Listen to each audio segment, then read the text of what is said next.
Hey guys, not sure how you're going to ring in the new year? Well guys, you came to the right place. We have a list of some of the funkiest New Year's traditions from around the world. Stay tuned guys, this one's going to be a lot of fun.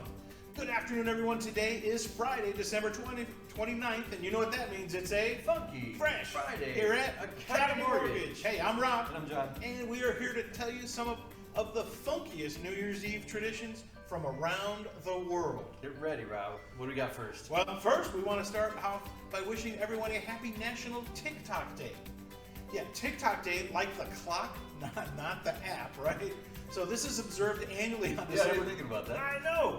So this is observed annually on December 29th, and it reminds us to complete any unfinished business that might need to be addressed before the end of the year, right? Tick tock, the clock is ticking. Yep. So as the end of the year approaches, many items call for our attention. Unfinished business usually needs to be wrapped up before the end of the year. Things like larger business purchases, charitable donations for tax year end, any transactions that need to be done before the 21st or the 31st of December. Gotta get them done, guys. Get them done. Tick tock, the clock is ticking. Ticking as fast as it can tick. Absolutely. What's up, Rob?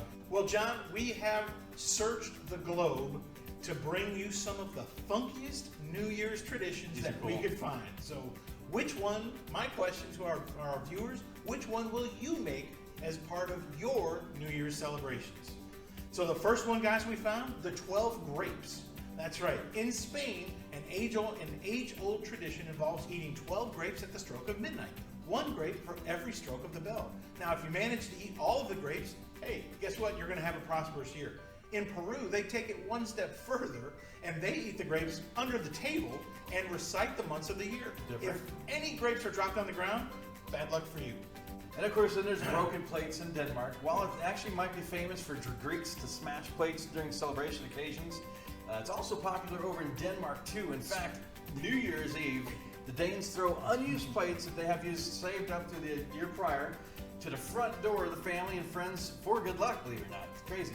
The more plates you find outside the front of your house, the more luck supposedly you're going to have the next year. Good luck. Here's a bunch of Craziness. plates. Yeah.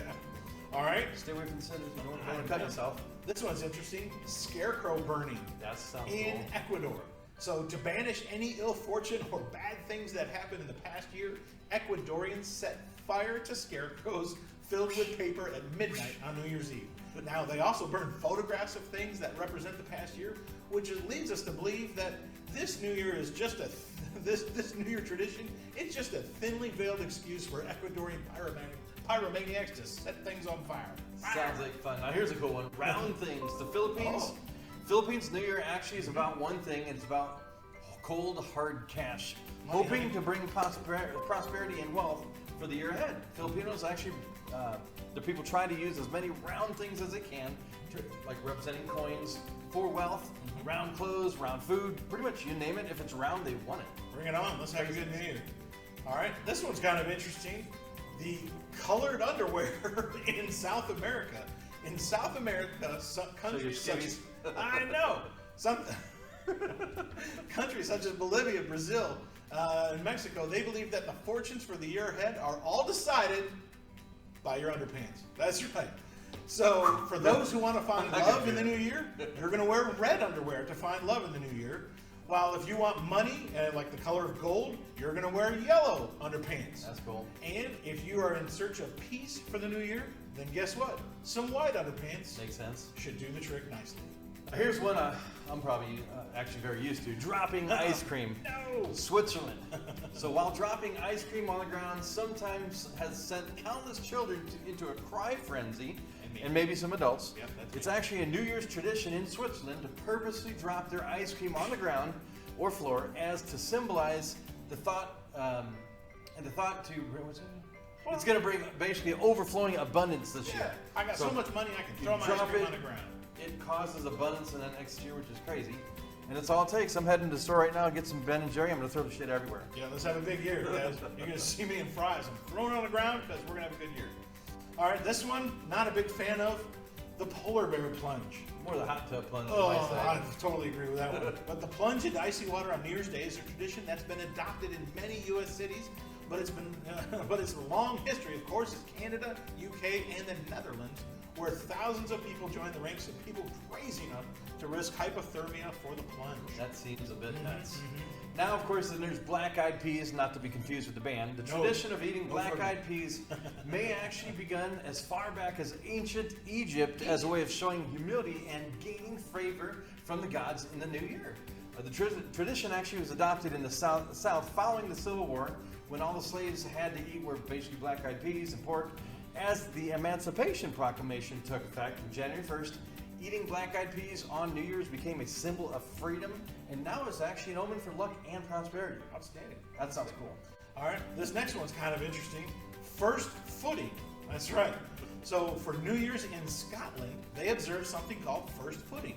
So the Scots believe that the first person who crosses the threshold of a home after midnight should preferably be a dark-haired man, which can bring about a lucky new year. Interesting. So, John, come on over tonight. I need some good luck. Maybe I'll dye a little more too, just to make sure it's dark enough to be good. Keep you busy. Now here's a cool one. Carrying an empty suitcase. Hoping for plenty of travel in the upcoming year. Basically, they do this in Colombia and carry an empty suitcase around the block as a practice that thought maybe that will actually encourage lots of travel for the new year. I'd love to do that. I'd rather have stuff in it, but if it actually causes you one to do, I guess going around the block enough times will make your wife think he wants to go on vacation. Maybe we need to set something. Yeah, just make sure the door's open, not unlocked when you get back. So you want to make sure the door's not locked. We got to take her with you. I know, of course. All right, next we've got baking a coin into a cake. So on January 1st, people from Greece celebrate St. Basil's Day with a special cake known as a velocipede, not a velociraptor, a velocipede. Say it sounded down. Yeah, I know, which contains a single coin. So the person who finds the coin is believed to be blessed with good luck for the new year. Interesting. It could cause a dental visit as well. I think so. Beyond that. Then, of course, there's writing a wish on a piece of paper and burning it. In Russia, believe it or not, it's customary to write a wish for the new year on a piece of paper, burn it, mix the ashes into a glass of champagne, and, of course, drink it before the last minute of midnight. That is Cheers. interesting. That's crazy. Yeah, salute. I could do that. All right, this one may be my new favorite one. Throwing old furniture out of the windows. In Johannesburg, South Africa, there's a New Year's Eve tradition of throwing old furniture out of the window to symbolize letting go of the past and welcoming the new blessings. This custom is often accompanied by celebrations in the streets as people bid farewell to the old and embrace the new, and think of all the new furniture you could get. That would be cool. That's the time to buy a new apartment or new house in South Africa. Now, here's one you might have done on accident. Banging bread on the walls. In Ireland, it's actually a tradition to bang on the doors and walls of your home with a special Christmas bread to drive out bad luck and invite good spirits. It's actually a symbolic way of starting the new year with a fresh, clean slate. So you can use that baguette or something like that. Yeah, do you think that was a way to It's kind crazy. of soften up the hard? Now, maybe during a holiday, you were bad and your mother wanted to whip it with the bread that you had. I guess that's one way to do it. But All right, this one's nice. Tossing white flowers into the ocean. Now, Brazilians have a custom of throwing white flowers into the sea each year. Doesn't that sound so romantic, John? sort of. So residents will toss flowers and candles into the Atlantic Ocean as offerings to Yamoja, the god of water, who can pass along good things in the upcoming new year.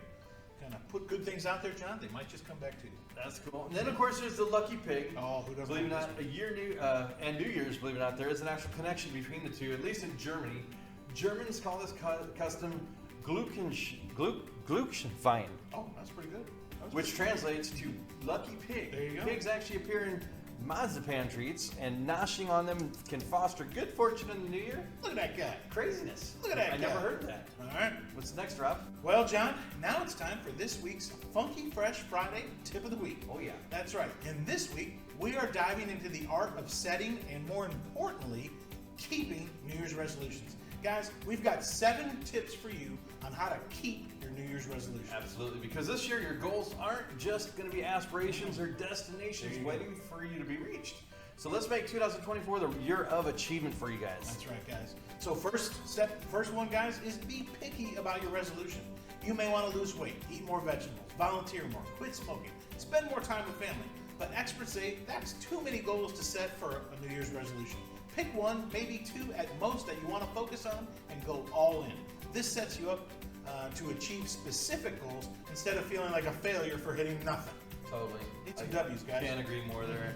So plan your resolution. It's best to plan for your goal. Think about how you want to accomplish your resolution and how long it might take to reach that goal. For example, if your resolution is to quit smoking, research how long it takes the average person to kick the habit and possible setbacks you might expect during this, and of course properly plan to help ensure that you actually can get through the process by the end.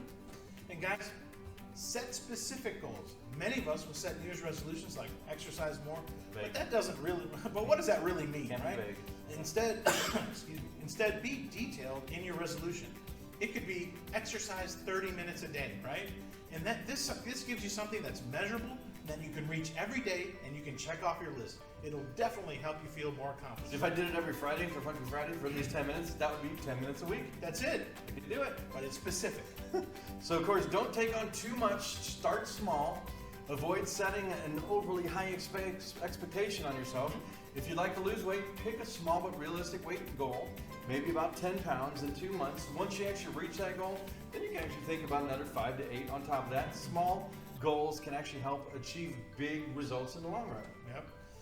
And guys, next, choose a new resolution. Avoid picking a goal that you've tried in the past but failed. You're just maybe setting yourself up to fall into the same pitfalls that stopped you previously. Don't beat a dead horse. No, instead pick something new, pick something different where you can set up a better path to success, or maybe you can modify a previous goal if that's something you still want to accomplish, right? So identify accountability partners also for support. Lean on people, whether it's a friend to keep your exercise resolution on track or a spouse to help healthier eating habits. We actually function better as a community around us, motivating and reminding us that we actually have a New Year's resolution to keep in place. And guys, give yourself some time, right? Give your resolution the time to become a habit. New routines don't just become a habit overnight. Matter of fact, in 2009, there was a study that found on average, it takes 66 days to form a new habit. 66 days. So be patient with yourself. Give yourself a break. If you have minor setbacks or don't hit your goal one week, that's okay. Just pick it up again next week and just keep working at that goal. And eventually, it's going to become second nature, guys. So guys, we are actually going to cheer you on every step of the way. We actually can't wait to see the incredible things you're going to accomplish in the next year. Here's to making 2024 a year of triumph, growth, and success for y'all. Guys, we're right here with you, so congratulations. And guys, if your New Year's resolution is to buy a new home, well, guess what? We are here to guide you every step of the way. Our mission is to help you get pre-approved and ready to embark on the exciting journey of house shopping. Absolutely. So call or text me, John, at 480-251-1152, or guys, call or text me, Rob, 520-240-2189, and we will be happy to answer any of your home mortgage related questions, guys. And remember, at Academy Mortgage, no loan is too big. No loan is too small. When it comes to home loans, guys, we can handle them all. Now again, guys, don't forget, you know that our best source of business comes from you and your referrals. It sure does, John. So we always like to take a minute and thank everyone for their trust in referring us to their friends, family, and anyone and everyone that you know that is needing a home loan or just have home loan questions, guys. Absolutely. So again, your referrals are the key to our success. So again, thank you so much for helping spread the word for us. Appreciate you guys. Thank you so much. And don't forget, click at the bottom, like, follow, and share below. And guys, comment below. Also, we want to hear, how did you ring in the new year? What did you do for New Year's? We'd love to hear it, guys. Absolutely. And guys, and thanks again. We can't thank you enough for tuning in. And don't forget, I'm Rob. And I'm John. And we all hope you have a funky, fresh Friday here at Academy Mortgage. Hey guys, be safe, make someone's day, and Happy New Year, Arizona.